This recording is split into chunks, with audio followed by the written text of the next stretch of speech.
el Ministerio de Defensa de Rusia confirma que fueron repelidos 2 ataques con drones, que llamó terroristas, perpetrados por el régimen de Zelensky en las cercanías de la capital. Desde la cartera militar indican que 2 aparatos, 2 tripulados, fueron localizados sobre la provincia de Moscú. Uno fue neutralizado por los sistemas de guerra, radioelectrónica, y el otro fue derribado por la defensa antiaérea. El gobernador de la provincia de Moscú indicó que los restos de una de las aeronaves cayeron sobre un edificio privado. Este incidente dejó 2 heridos, uno de ellos fue hospitalizado. También se registraron daños leves en 3 domicilios. Debido al ataque, los aeropuertos moscovita se vieron obligados a suspender el tránsito aéreo, lo que retrasó algunos vuelos. Asimismo, el Ministerio de Defensa reporta que derribó 2 drones más en la provincia de Belgorod y otro en la provincia de Kaluga. El líder norcoreano, Kim Jong-un, supervisó el lanzamiento de misiles crucero desde un buque, después de que Seúl y Washington anunciaran el comienzo de una serie de maniobras conjuntas que se extenderán por 11 días. Según la agencia estatal norcoreana, el objetivo de las pruebas es mejorar las habilidades de la tripulación, verificar y revalidar las posibilidades del navío y su armamento en condiciones de combate. Se destacó que la preparación y la capacidad ofensiva de la embarcación fueron calificadas como excelentes. Kim Jong-un ordenó a todas las formaciones de barcos y de submarinos de la Armada que se mantengan en constante disposición combativa y destacó que cualquier ejercicio es un preparativo para una guerra. Entre las maniobras, Estados Unidos y Corea del Sur también tomarán parte las fuerzas de otros países, entre ellos Australia, Canadá, Francia, Reino Unido, Grecia, Italia, Nueva Zelanda, Filipinas y Tailandia. Comenzamos nuestra cobertura especial de la cumbre de los BRICS, que se inaugura mañana en Sudáfrica. En vísperas de la reunión, los representantes de los países miembros del bloque resaltan la política de no confrontación y abogan por el desarrollo mutuo. En el marco de un mundo multipolar, el canciller ruso, Sergei Lavrov, asegura que el BRICS puede fortalecer la solidaridad del sur y el este, globales, y convertirse en uno de los pilares de un nuevo mundo policéntrico más justo. Asimismo, considera el bloque como un símbolo de la multipolaridad, que sirve como una fuerza positiva. También dijo que los intentos del Occidente colectivo de preservar su hegemonía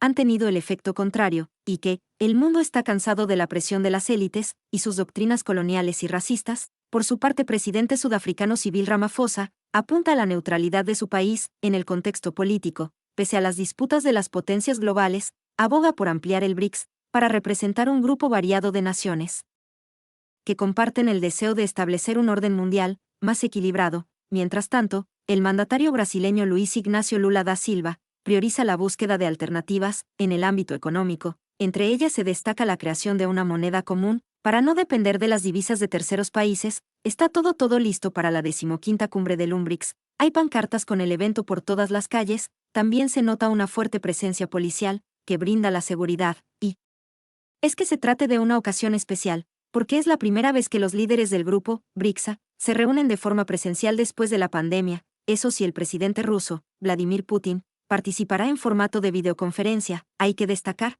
que la agenda de este evento es amplia. Uno de los temas principales es la de dolarización, y es que hay que recordar que el bloque BRICS representa más del 40% de la población mundial. También se trata de la cuarta parte de la economía global, y hay que recordar que los miembros del grupo BRICS ya realizan intercambios comerciales utilizando tus monedas nacionales, pero ahora en el debate está precisamente la creación de una moneda común, y hay que destacar que aquí hay programadas reuniones con Dilma Rousseff, que no solo expresidenta de Brasil, es ahora jefa del Banco del Desarrollo BRICS, y hay mucha esperanza respecto a este tema. También haya ciertas declaraciones a respecto al BRICS.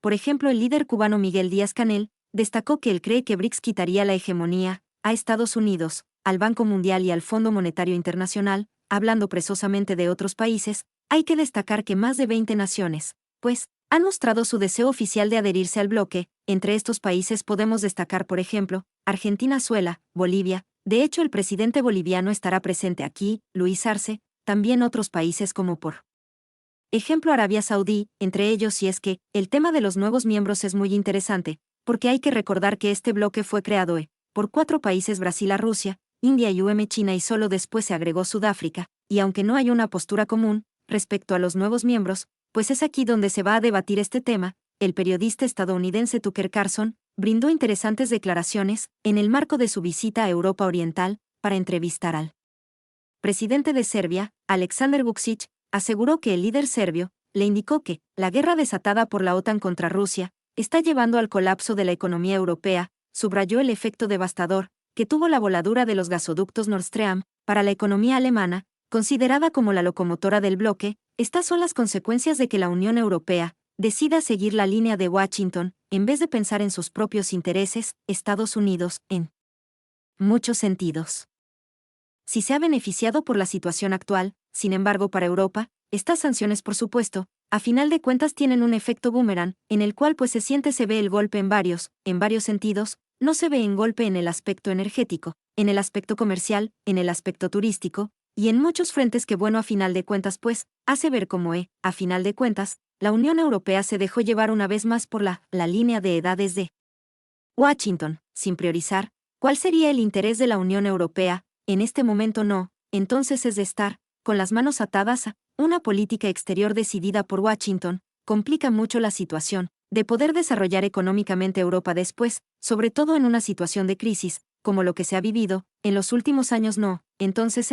es bastante triste que no se esté viviendo esto, pero a final de cuentas también un poco de reflejo de que la élite política, en la mayoría de los países europeos tiene, una liga bastante establecida con Washington. En este sentido, por eso priorizan la relación con ellos, antes que el beneficio de su propio ciudadano. La región del Asia-Pacífico, porque una reciente encuesta indica que más del 40% de estadounidenses creen que es probable un conflicto directo entre su país y China. Mientras tanto, algunos de los antiguos socios de Washington buscan establecer cooperación militar con Pekín. Bueno, vamos a hablar más de un nuevo capítulo, podemos decir, la disputa entre China y Estados Unidos. Ahora concretamente nos vamos a referir a lo que tiene que ver con la región Asia-Pacífico, porque ahí hay diferentes datos para destacar. En principio, se hizo recientemente una encuesta en Estados Unidos, de donde salió que 43% de los estadounidenses cree que es muy probable un conflicto militar directo con China en los próximos 5 años. Son diferentes varios los motivos por los cuales los estadounidenses creen esto. Por ejemplo, lo que adelantabas anteriormente, estos ejercicios militares conjuntos entre Estados Unidos y Corea del Sur. También hay diferentes cuestiones que se destacan en la prensa en general, la prensa estadounidense en general. Hay diferentes títulos para destacar, extractos de títulos. Concretamente, crecen las tensiones, dice político de Wall Street Journal, las divisiones se endurecen, mientras buscan diferentes aliados, y es particularmente interesante el artículo de Insider,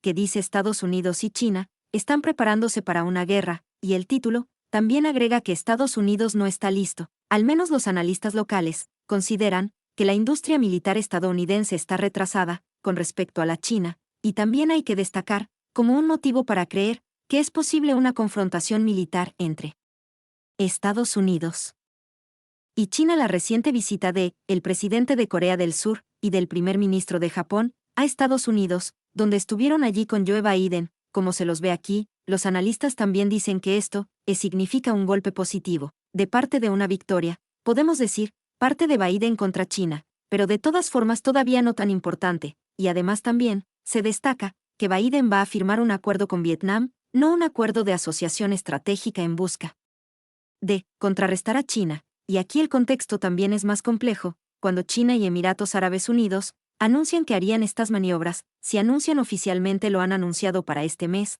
para agosto de 2023. Estamos a 21 de agosto ya, y todavía no se ha informado en nada más sobre esto. No, por ejemplo, si han comenzado ejercicios que tendrían que ser en China, entre las Fuerzas Aéreas de China y Emiratos Árabes Unidos, un país que podríamos decir que hasta hace poco era aliado o socio, o quizás sigue siéndolo o está cambiando de rumbo. Algo también interesante para analizar ese viraje: Estados Unidos trata de convertir a sus aliados en súbditos. Sin embargo, algunos países prefieren una vía de desarrollo independiente. Para evitar este tipo de sometimiento, Estados Unidos no tiene aliados, tiene súbditos. Desde el primer momento en que Estados Unidos se crea, allá por la mitad del siglo XVIII, los que pudieran ser sus aliados son aliados siempre y cuando hagan lo que Estados Unidos quiere. Aparte de que Estados Unidos planifica el futuro, teniendo en cuenta que diversos países y diversos estados van a hacer lo que le interesa a Estados Unidos. Hay momentos en los que países como puedan ser en los países del Golfo Pérsico se dan cuenta de que son mayores de edad y que no necesitan a un tutor que les organice la vida. lógicamente cuando un país se da cuenta de que está siendo somplemente utilizado por otro. Pues se buscan nuevos amigos, y quizá este sea lo que está sucediendo, que hay países como los que estamos hablando ahora mismo, que prefieren tener amigos y hables, a tutores que les digan lo que tienen que hacer. Es así de fácil. Ecuador volverá a las urnas 15 de octubre, la candidata del correísmo, Luisa González, y el empresario Daniel Noboa, lideraron los comicios de este domingo, y se disputarán la presidencia. En la segunda vuelta, ambos postulantes aseguraron que buscan atender las necesidades de la población, en medio del clima de inseguridad y violencia política. En el país, hemos estado siguiendo minuto a minuto estas elecciones anticipadas en Ecuador, para elegir al nuevo presidente, y también a los miembros de la Asamblea Nacional, y el CNI ha confirmado que hay una segunda vuelta. 15 de octubre será entre Luisa González y Daniel Noboa. Escuchemos aclaraciones de la presidenta del CNI, Yanata Main. Informamos al país que estos resultados ya marcan una tendencia. Para asegurar que las ecuatorianas y ecuatorianos acudiremos a una segunda vuelta electoral el próximo 15 de octubre, quiero felicitar la actitud democrática de los candidatos al reconocer los resultados que son, nada más y nada menos, que el reflejo de la voluntad popular expresada en las urnas. Luisa González aplaudió estos resultados que se han revelado durante la noche de estas elecciones en Ecuador, y ella dijo que va a trabajar en cuanto a la seguridad y también en asuntos sociales. Escuchemos sus declaraciones. O queremos un Lazo 2.0, no queremos a alguien desconectado de las necesidades de la población, porque entonces volveríamos a enfrentar una situación en la que tendríamos un presidente que gobierne para sus empresas y no para las necesidades de los ecuatorianos, y eso es lo que tenemos que evitar. Necesitamos un gobierno esté junto a la gente, que sepa las necesidades de nuestros niños, nuestros jóvenes, nuestros hombres, mujeres, nuestros adultos mayores. Eso requiere el país, y que esas necesidades se conviertan en política pública, que haga efectivos nuestros derechos al empleo, a la salud, a la educación, a la seguridad, porque nosotros no tenemos, pues la mayor parte de la población, seguros privados, seguridad privada, chalecos antibalas. No señor. Daniel Noboa tiene 35 años, se trata del candidato más joven de todos en esta contienda electoral. Él es hijo del empresario Álvaro Noboa, quien intentó por 5 veces en llegar a la presidencia de la República de Ecuador. También fue asambleísta y entre sus propuestas están generar ventajas tributarias para las empresas internacionales y que así vengan al país. Escuchemos sus declaraciones. Creo que han vencido todas las personas que quieren un cambio. Venció el joven que está poniendo, pues su esperanza en que tenga un cupo universitario, en que tenga un empleo la familia, en que tenga seguridad en su barrio, también los adultos mayores, que tengan una pensión digna, asimismo el empresario, que tenga la tranquilidad de trabajar, sin tener que ser vacunado, o pues sin una banca que lo ahorque. Todos estos elementos, todas estas personas les agradezco de todo corazón por haberme apoyado en esta primera vuelta, y espero su apoyo en la segunda vuelta. Varios candidatos, como Han Tapik y otros son el Olsner, han aceptado su derrota, y han felicitado a los finalistas en esta contienda electoral, que ha tenido también polémicas por el voto en el exterior. Los ciudadanos ecuatorianos que viven en otros países, hubo varias denuncias de que los ciudadanos no podían votar a través de la plataforma web del CNI, por lo cual las autoridades del Consejo Nacional Electoral señalaron que fueron hackeados, y por ello, ciudadanos en Europa y también en otros países de Asia no podían ejercer su derecho al voto. Por ello 50.000 personas no pudieron votar a nivel internacional. En estas elecciones anticipadas, ha transcurrido con normalidad. Sin embargo, estas elecciones anticipadas, a pesar de la violencia que se ha vivido en los últimos días en este país, cerca de 100.000 son los uniformados que se han desplegado en todo el territorio nacional para dar seguridad a la población. Los comicios demostraron que el correísmo sigue fuerte en todo el país. Respecto a Daniel Noboa, destacó que el candidato rompió el esquema de ataque de la derecha contra el correísmo. En primer lugar, me parece que estos resultados electorales se ratifican dos cosas. La primera, que la Revolución Ciudadana, el movimiento del presidente Rafael Correa, sigue siendo una fuerza política muy importante. La primera fuerza política revalida nuevamente su potencia electoral en casi todo el país. Prácticamente todo el país vota por la candidatura de Elisa González. Y el segundo lugar, me parece que la derecha se vuelve a dispersar entre varios candidatos. La sorpresa, por supuesto, es ahora Daniel Noboa, que prácticamente él rompe el esquema de ataque que había de los partidos de la derecha contra el correísmo, sale de ese esquema correísmo, anticorreísmo en la campaña electoral, pero parecería que bueno, Ya en adelante volverá otra vez de instalarse en ese sentido, de la lucha anticorreísta, pero de todas maneras, es resultado positivo para la Revolución Ciudadana, tiene un bloque muy grande, muy fuerte en la Asamblea Nacional. Lo cual también da cuenta de una nueva expectativa para la Revolución Ciudadana.